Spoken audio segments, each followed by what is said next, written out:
So I logged back on tonight and was blown away by the staggering amount of interest this seems to have generated. First off, I'll address a few things that you guys have brought up. There's been an overwhelming amount of people mentioning the similarity between some of my stories and those of David Paulides. I assure you I'm not trying to rip him off in any way. I've got nothing but respect for the guy. He's actually what inspired me to write this, because I can verify a lot of the things he talks about. We do have a lot of these strange missing persons cases, and most of the time they aren't solved. Either that, or we find them in places they have no business being. I personally haven't been on many calls like that, but I'll share a few that I've seen and a story my friend told me that relates to this. There was a lot of feedback about the stairs, so I'll touch on that briefly here, and I'll also include a story. They come in a variety of shapes, sizes, styles, and conditions. Some are pretty dilapidated, just ruins, but others are brand new. I saw one set that looked like they came from a lighthouse. They were metal and spiral, almost old-fashioned. The stairs don't go up infinitely or farther than I can see, but some sets are taller than others. Like I said before, just imagine the stairs in your house, as if someone cut and pasted them in the middle of nowhere. I don't have any pictures. It's never really occurred to me to try again after the first time, and I don't really feel like risking my job over it. I'll try again in the future, but I can't really promise anything. A few people expressed confusion about the guy who ran into the man with no face. Just to clarify, when the climber ascended and reached the top of this peak, he saw another man in a parka and ski pants. This was the man with no face. Sorry about the confusing wording of that story. I'll try to avoid that in the future. Alright, on to the news stories. As far as missing persons go, I'd say about half the calls I get are related to that. The others are rescue calls, people who fall down cliffs and hurt themselves, get injured by fire. You wouldn't believe how often this happens. Mostly drunk kids get bitten or stung by animals or insects.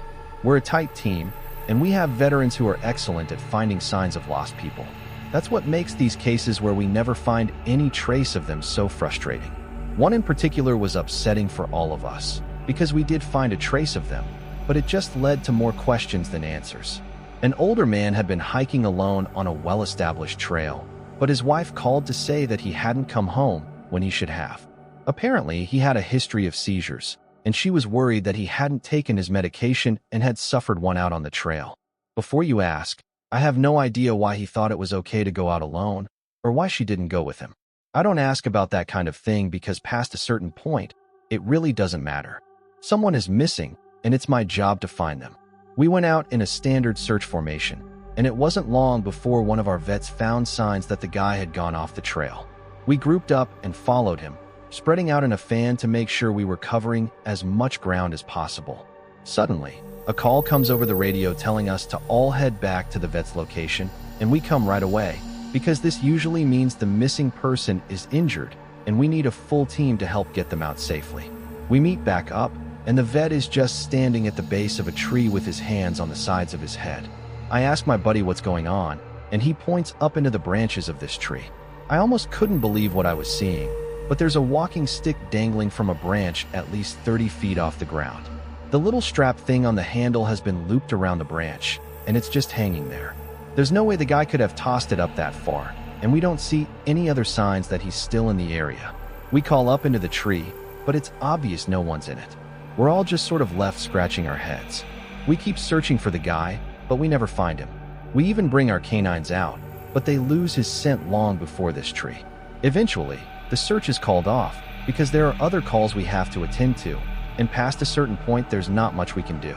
The guy's wife called us every day for months, asking if we'd found her husband, and it was heartbreaking to hear her get more and more hopeless each time. I'm not sure why this call in particular was so upsetting, but I think it was just the sheer improbability of it. That and the questions that were raised. How the hell had this guy's cane ended up there? Did someone kill him and toss that up there as some weird trophy? We did our best to find him, but it was almost like a taunt. We still talk about that one from time to time. Missing kids are the most heartbreaking. Doesn't matter what circumstances they go missing under.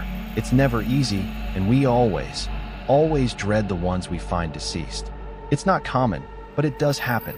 David Paulides talks a lot about kids SAR teams find in places they shouldn't be, or couldn't be. I can honestly say I've heard about this kind of thing happening more than I've seen it, but I'll share one of the ones that I think about a lot that I witnessed personally. A mother and her 3 kids were out for a picnic in an area of the park that has a small lake. One is 6, one is 5, and the other is about 3. She's watching them all really closely, and according to her, she never lets them out of her sight at any time. She never saw anyone else in the area either, which is important. She packs their stuff up, and they start to head back to the parking area. Now, this lake is only about 2 miles into the woods, and it's on a very clearly established trail. It's almost impossible to get lost getting from the parking area to it, unless you're deliberately going off the path like an imbecile. Her kids are walking in front of her when she hears what sounds like someone coming up the path behind her. She turns around, and in the 4 or so seconds she's not looking, her 5-year-old son vanishes. She figures he stepped off the trail to pee or something, and she asks her other 2 where he went. They both tell her that a big man with a scary face came out of the woods next to them, took the kid's hand, and led him into the trees. The 2 remaining kids don't seem upset. In fact, she says later that it seems like they've been drugged. They're sort of spacey and fuzzy. So of course, she freaks out, starts looking frantically in the area for her kid. She's screaming his name, and she says at one point she thinks she heard him answer her. Now obviously she can't go blindly running into the woods. She's got the other 2 kids, so she calls the police and they send us out immediately. We respond, and we start the search for him. Over the course of this search, which spans miles, we never find a single trace of the kid. Canines can't pick up any scent. We don't find any clothing or broken bushes or literally anything that would signify a child being there. Of course there's suspicion about the mother for a while, but it's pretty clear that she's completely destroyed by the whole thing. We looked for this kid for weeks, with a lot of volunteer help, but eventually, the search peters out, and we have to move on. The volunteers keep searching, though, and one day we get a call on the radio letting us know that a body has been found and needs to be recovered. They tell us the location, and none of us can believe it. We figure it has to be a different kid, but we go out there, about 15 miles from the site where he vanished, and sure enough, we find the body of the kid we've been looking for. I have been trying to figure out how this kid got where he did ever since we found him, and I've never come up with an answer. A volunteer just happened to be in the area, because he figured he might as well look in places no one else would think to on the off chance the body had been dumped. He comes to the base of a tall, rocky slope, and halfway up, he sees something. He looks through his binoculars and sure enough, it's the body of a little boy, stuffed in a little opening in the rock. He recognizes the color of the kid's shirt, so he knows right away that it's the missing boy. That's when he calls it in, and we're dispatched. It took us almost an hour to get his body down, and none of us could believe what we were seeing. Not only was this kid 15 miles from where he'd started, there was no possible way he could have gotten up there on his own. This slope is treacherous, and it's hard even for us with our climbing gear. A 5-year-old boy had no way of getting up there, of that I'm certain. Not only that, but the kid doesn't have a scratch on him. His shoes are gone, but his feet aren't damaged or dirty. So it wasn't as if an animal dragged him up there. And from what we can tell, he hasn't been dead that long. He'd been out there over a month by that point, and it looked like he'd only been dead for, at most, a day or 2. The whole thing was unbelievably strange, and was one of the most disconcerting calls I've ever been on. We found out later that the coroner determined the kid had died from exposure. He'd frozen to death, probably late at night 2 days before we found him. There were no suspects and no answers. To date, it's one of the weirdest things I've ever seen. One of my first jobs as a trainee was a search op for a 4-year-old kid that had gotten separated from his mom. This was one of those cases where we knew we were going to find him because the dogs were on a strong scent trail, and we saw clear signs that he was in the area. We ended up finding him in a berry patch about half a mile from where he'd been last seen. Kid wasn't even aware that he'd wandered that far. One of the vets brought him back, which I was glad for because I'm really not good with kids, and I find it hard to talk to them and keep them company. As my trainer and I are headed back, she decides to take me on a detour to show me one of the hot spots where we tend to find missing people. It's a natural dip in the land near a popular trail, and people will usually move downhill because it's easier. We hike out there. It's a few miles away, and we get there in about an hour or so. As we're walking around the area and she's pointing out places she's found people in the past, I see something in the distance. Now, this area we're in is about 8 miles from the main parking area, though there's back roads you can take to get closer if you don't want to hike that far. But we're on state-protected land, which means there can't be any kind of commercial or residential development out here. The most you'll ever see is a fire tower or makeshift shelter that homeless people think they can get away with building. But I can see from here that whatever this thing is has straight edges, and if there's one thing you learn quickly, it's that nature rarely makes straight lines. I pointed out, but she doesn't say anything. She just hangs back and lets me wander over and check it out. I get within about 20 feet of it, and all the hair on the back of my neck stands up. It's a staircase, in the middle of the fucking woods. In the proper context, it would literally be the most benign thing ever. It's just a normal staircase with beige carpet and about 10 steps tall. But instead of being in a house, where it obviously should be, it's out here in the middle of the woods. The sides aren't carpeted, obviously, and I can see the wood it's made of. It's almost like a video game glitch, where the house has failed to load completely and the stairs are the only thing visible. I stand there, and it's like my brain is working overtime to try and make sense of what I'm seeing. My trainer comes and stands next to me, and she just stands there casually, looking at it as if it's the least interesting thing in the world. I ask her what the fuck this thing is doing here, and she just chuckles. Get used to it, rookie. You're gonna see a lot of them. I start to move closer, but she grabs my arm. Hard. I wouldn't do that, she says. Her voice is casual, but her grip is tight, and I just stand there looking at her. You're gonna see them all the time, but don't go near them. Don't touch them. Don't go up them. Just ignore them. I start to ask her about it, but something in the way she's looking at me tells me that it's best if I don't. We end up moving on, and the subject doesn't come up again for the rest of my training. She was right, though. I'd say about every fifth call I go on, I end up running across a set of stairs. Sometimes they're relatively close to the path, maybe within 2 or 3 miles. Sometimes they're 20, 30 miles out, literally in the middle of nowhere, and I only find them during the broadest searches or training weekends. They're usually in good condition, but sometimes it looks like they've been out there for miles. All different kinds, all different sizes. The biggest I ever saw looked like they came out of a turn-of-the-century mansion and were at least 10 feet wide, with steps leading up at least 15 or 20 feet. I've tried talking about it with people, but they just give me the same response my trainer did. It's normal. Don't worry about it. They're not a big deal, but don't go close to them or up them. When trainees ask me about it now, I give them the same response. I don't really know what else to tell them. I'm really hoping someday I get a better answer, but it hasn't happened yet. This is another one that was less spooky and more sad. A young man went missing late in winter, when realistically no one should be going that far out onto the trails. We close a lot of them, but some remain open year-round, unless there's a shitload of snow. We did an op for him, but we had about 6 feet of snow on the ground. It was an unusually heavy snow year, and we knew it wasn't likely that we'd find him until spring when the thaw came. Sure enough, when the first big thaw came, a hiker reported a body a little ways off the main trail. We found him at the base of a tree in a pile of melted snow. I knew right away what had happened, and it scared the living shit out of me. Most of you who ski or snowboard or spend any amount of time on a mountain will probably have guessed too. When snow falls, it doesn't collect as thick in the areas beneath the branches. It happens most with fir trees because they have a sort of closed umbrella shape. So what you end up with is a space around the base of a tree that's filled with a mixture of loose, powdery snow, air, and branches. They're called tree wells, and they're not immediately obvious if you don't know what you're looking for.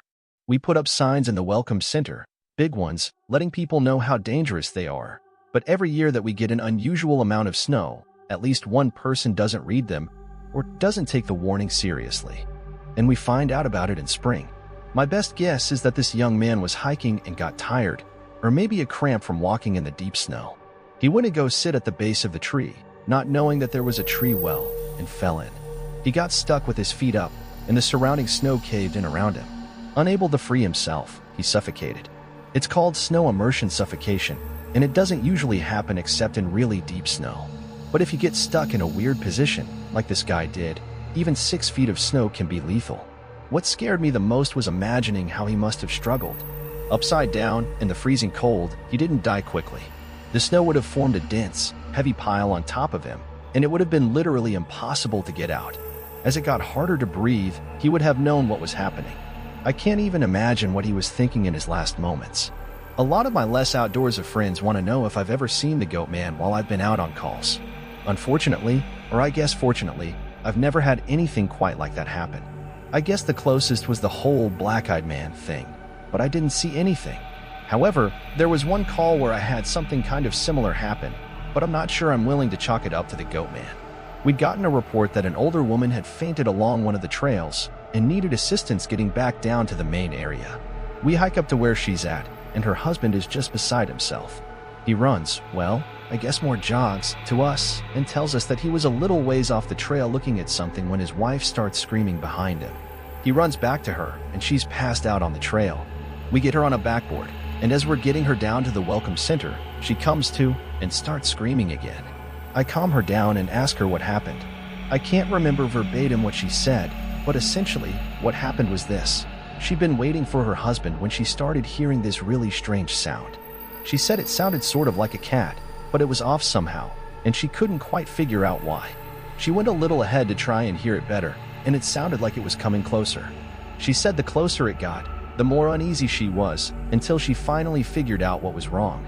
I do remember this next part, because it was so weird that I don't think I could forget it if I tried. It wasn't a cat. It was a man, saying the word meow over and over. Just meow, meow, meow. But it wasn't a man. It couldn't have been, because I've never heard a man make his voice buzz like that. I thought my hearing aid was going out, but it wasn't. I adjusted it, and it still sounded all buzzy. It was awful. He was coming closer, but I couldn't see him. And the closer he got, the more scared I was, and the last thing I remember was a shape coming out of the trees. I guess that's when I fainted. Now, obviously, I'm a little perplexed as to why a guy would be out in the fucking woods chanting meow, meow at people. So once we get down the mountain, I tell my superior that I'm gonna go search the area to see if I can find anything. He gives me the go-ahead, and I grab a radio and hike back to where she fainted. I don't see anyone, so I keep going about a mile more, and when I head back, I go off the trail to see if I can figure out where she saw him coming from.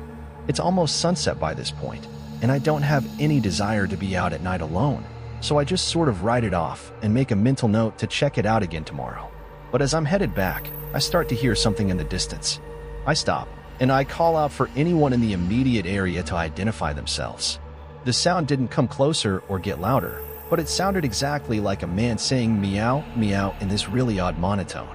As comical as it makes it sound, it was almost like that guy on South Park with the electrolarynx Ned. I go off the trail in the direction I think it's coming from, but I never seem to get closer. It's almost like it's coming from all directions. Eventually, it just sort of fades out, and I ended up going back to the Welcome Center. I didn't get any further reports like that, and even though I went back to that area, I never heard that exact sound again. I suppose it could have been some stupid kid out there fucking with people, but even I have to admit it was weird. So this kind of turned into a massive wall of text, and for that I apologize. I wanted to get to the stories my friend told me, and he does have some good ones, so I'll post those tomorrow evening. I also have a few more of my own I think you guys will like. I'm sorry to keep you all in suspense again. Hopefully the stories here make up for it and help you get through the next 24 hours until I can post again. Edit. Since it seems like all of you would like to hear more, tomorrow I'll write up as many stories as I can and do a massive post. I'll include my friends' stories, and I'll see if I can't get a hold of a few more people who might have interesting things to talk about. I just wasn't sure how people felt about big, huge walls of text, but if you're all okay with it, I'll post lots of stories.